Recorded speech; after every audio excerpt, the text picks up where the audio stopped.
नमस्कार दोस्तों, केमिस्ट्री शाला चैनल में आपका स्वागत है। आज का मेरा यह video structure of atom class 11 and सब topic is Bohr's atomic model. तो फ्रेंड्स, सबसे पहले बोर्स एटॉमिक मॉडल जानने से पहले आपको पता होगा Rutherford atomic model. So according to Rutherford आपको थोड़ा पता होगा रदरफोर्ड एटॉमिक मॉडल, राइट। क्या था इसमें according to Rutherford? Atom is spherical and nucleus exist in the centre of atom and it is positively charged and electron revolves around the nucleus। यही तो दिया गया था, ठीक है। लेकिन इसमें सर्टेन ड्रॉबैक्स आर देयर। तो ड्रॉबैक को मैं थोड़ा मेंशन करता हूँ। कहता है अकॉर्डिंग टू मैक्सवेल थ्योरी, कहता है अगर एक चार्ज पार्टिकल सर्कुलर पाथ पे रिवॉल्व करता है तो definitely it emits radiation.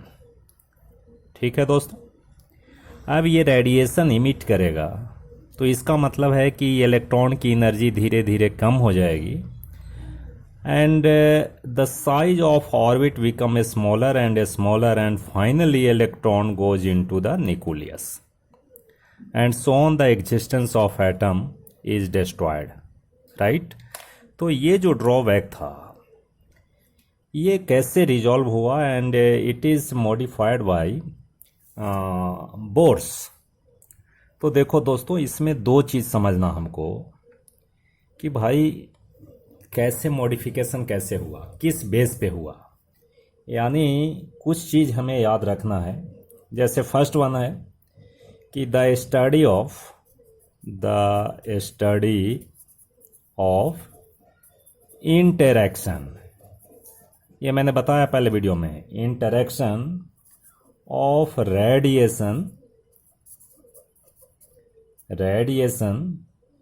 with matter का मतलब क्या है भाई? with matter ये हो सकता है एटम, हो सकता है मॉलिक्यूल, हो सकता है और आयन भी हो सकते हैं।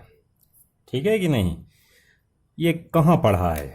ये देखो तो, the study of interaction of radiation means electromagnetic radiation with matter. ये आप एटॉमिक स्पेक्ट्रा में पढ़े हो। एटॉमिक स्पेक्ट्रा में पढ़े हो कि नहीं? तो एटॉमिक स्पेक्ट्रा हमें कैसे मिलता है? Interaction of electromagnetic radiation, white light को इंट्रैक्ट करवाए थे कोई एटम से, ठीक है कि नहीं? ये सैंपल रखा था, एटम रखा था and absorption is there and spectrum is obtain, that is line spectrum, ऐसा मिला था। तो दोस्तों, ये जो interaction of radiation with matter, it gives so many information. बहुत सारा इंफॉर्मेशन दिया ये, और this results help to improve the atomic model proposed by Rutherford. और जो एटॉमिक मॉडल रदरफोर्ड ने दिया उसको इम्प्रूव करने में काफ़ी मदद दिया। ठीक है जी। जिसमें देखो दो रिजल्ट बहुत इंपॉर्टेंट है, कि दो रिजल्ट बहुत ही इंपॉर्टेंट है जो कि in the modification of atomic model proposed by Rutherford, उसमें कौन दो रिजल्ट बहुत इंपॉर्टेंट हैं? सबसे पहला है नंबर 1, याद रखना, dual behaviour of electromagnetic radiation।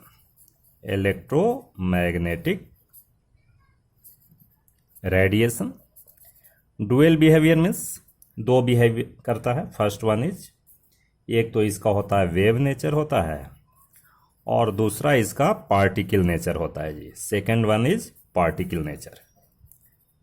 ठीक है दोस्तों, तो एक तो ये हेल्प बहुत किया एटॉमिक मॉडल को प्रपोज करने में, और second one is atomic spectra. Second one is atomic spectra. ठीक है कि नहीं। अब इसमें जो एटॉमिक स्पेक्ट्रा है दोस्तों, अब ये हम कैसे एक्सप्लेन करते हैं। ये जो एटॉमिक स्पेक्ट्रा आपको लाइन स्पेक्ट्रम मिलता है, ये लाइन स्पेक्ट्रम क्या प्रूफ करता है कि electromagnetic radiation behaves as particle and it is explained, मैं लिख देता हूं थोड़ा सा, एक्सप्लेन्ड ओनली क्वांटाइज्ड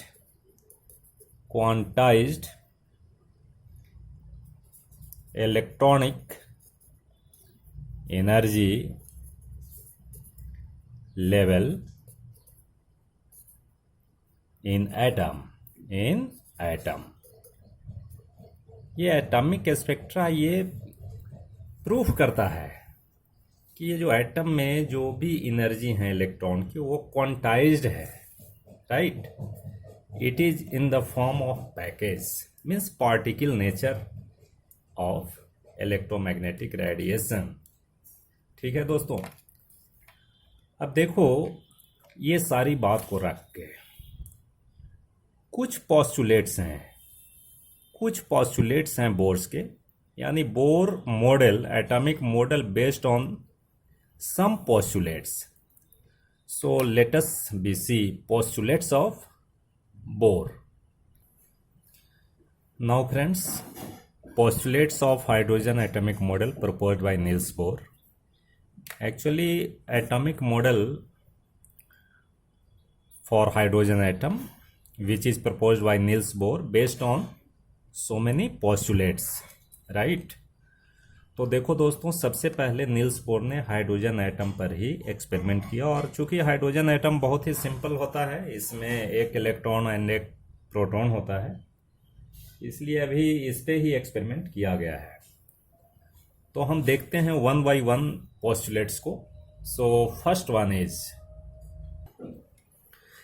देखो दोस्तों, the postulate first one is the electron in hydrogen atom, चूंकि हाइड्रोजन ही एक्सपेरिमेंट में लिया गया है, moves around the nucleus in circular path में क्या करता है भाई, मूव करता है, ऑफ फिक्स्ड रेडियस, और इनका रेडियस भी फिक्स्ड है, न्यूक्लियस से रेडियस क्या है, फिक्स्ड है। दिस इज कॉल्ड ऑर्बिट, या तो ऑर्बिट कहेंगे, नहीं तो स्टेशनरी स्टेट कहेंगे, और एनर्जी स्टेट कहेंगे जी। एक चीज और ध्यान देना है, the energy of orbit is fixed. इसमें देखो मैंने दो ऑर्बिट दिखाया है, एक ऑर्बिट ये दिखाया है और एक ऑर्बिट ये दिखाया है, ठीक है कि नहीं। अब रदरफोर्ड में क्या था, इसमें क्या था, ये समझना। देखो रदरफोर्ड बताया कि electron revolves around the nucleus.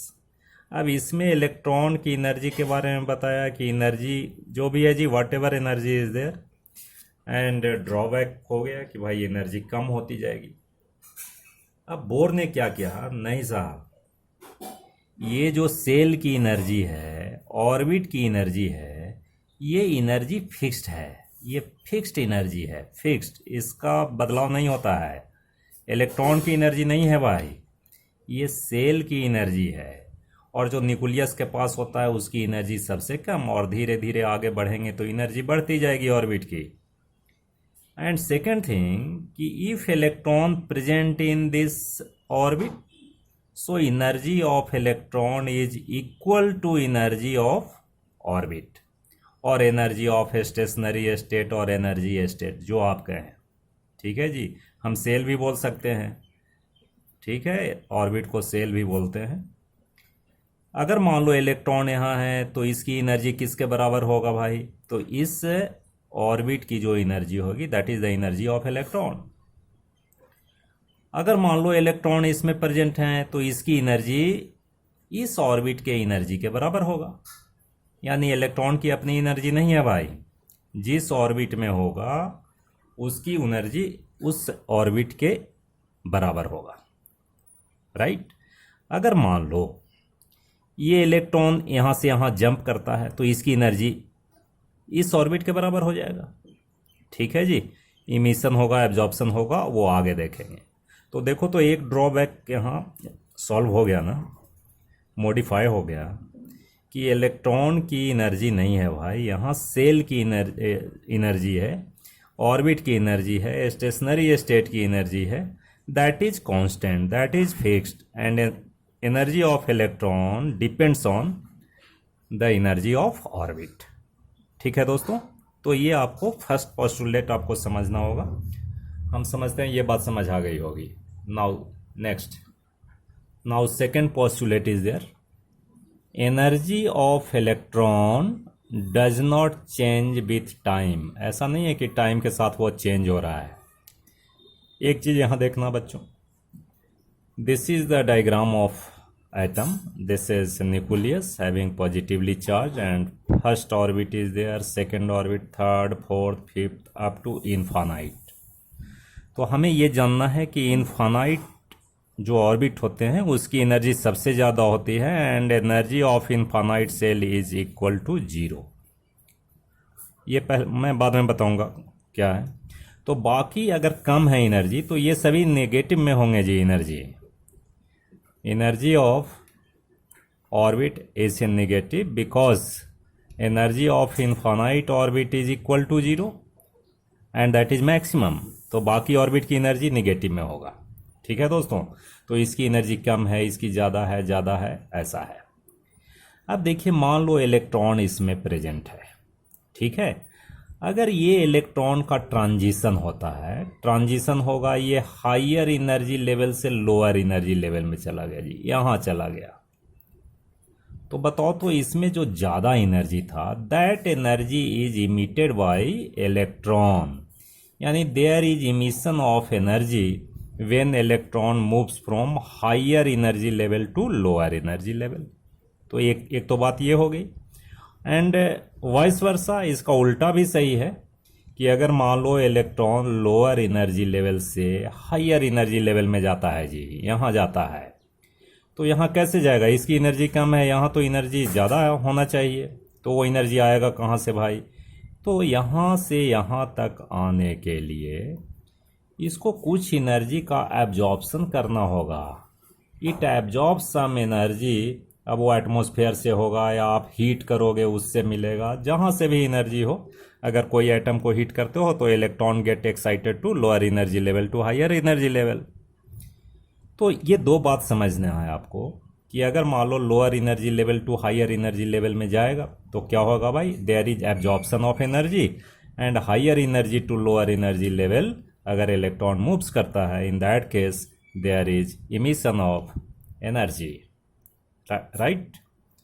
Now next, now third postulate is the frequency of absorbed or emitted when transition occurs between two energy level is given by। देखो बहुत क्लियर है, अभी मैंने बताया कि यहाँ ट्रांजिशन हो रहा है ना, हायर टू लोअर जा रहा है, तो रेडिएशन तो होगा भाई, इमिशन होगा, यहाँ एब्जॉर्प्शन होगा। तो जैसे ही ये अगर मान लो इलेक्ट्रोमैग्नेटिक रेडिएशन है तो फ्रीक्वेंसी तो होएगी। तो उस फ्रीक्वेंसी को हम लोग कैसे फाइंड आउट करते हैं? तो बहुत आसान है भाई, E equal to h nu पढ़े होगे नहीं? वही तो है, nu equal to E upon h होगा। ये जो प्लैंक्स इक्वेशन है इसी के बेस पे तो होगा, कोई नया चीज़ थोड़े ही केमिस्ट्री में है।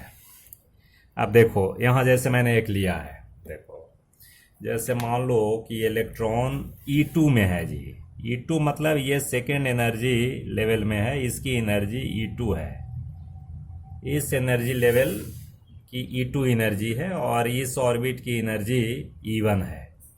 तो अगर मान लीजिए यहाँ से इलेक्ट्रॉन का ट्रांजिशन होता है, यहाँ होता है, हो गया ट्रांजिशन, यहाँ हो गया, तो बताओ तो हायर से लोअर में आ रहा है तो क्या निकलेगा? इलेक्ट्रोमैग्नेटिक रेडिएशन निकलेगा। तो इलेक्ट्रोमैग्नेटिक रेडिएशन निकलेगी, तो इसकी फ्रीक्वेंसी को हम कैसे देते हैं? Frequency is given by delta E upon h. H is Planck's constant, और डेल्टा E का मतलब क्या है? There is change in energy या difference in energy of two stationary state और टू ऑर्बिट। इसको हम ऐसे भी लिख सकते हैं, E2 minus E1 upon H. ठीक है कि नहीं? तो अगर इसकी एनर्जी पता है, इसकी एनर्जी पता है, एच पता है, तो you can calculate the frequency. ठीक है, तो इसमें न्यूमेरिकल प्रॉब्लम भी आ सकते हैं बच्चों। अब ऐसा नहीं समझो कि ट्रांजिशन केवल E2 से E1 में होगा, E3 से E2 में होगा, E4 से E3 में होगा, नहीं, E4 से E1 में भी हो सकता है, तो उसी हिसाब से कैलकुलेट करेंगे। और सेकेंड वे एक चीज़ और समझ लो बच्चों, ऐसा ना हो कि कंफ्यूजन हो। अगर मान लो एनर्जी, अगर मान लो कोई इलेक्ट्रॉन का ट्रांजिशन होता है E1 टू E2, तो उस केस में थोड़ा बदल जाएगा, न्यू इक्वल टू क्या हो जाएगा, E1 minus E2 upon H हो जाएगा।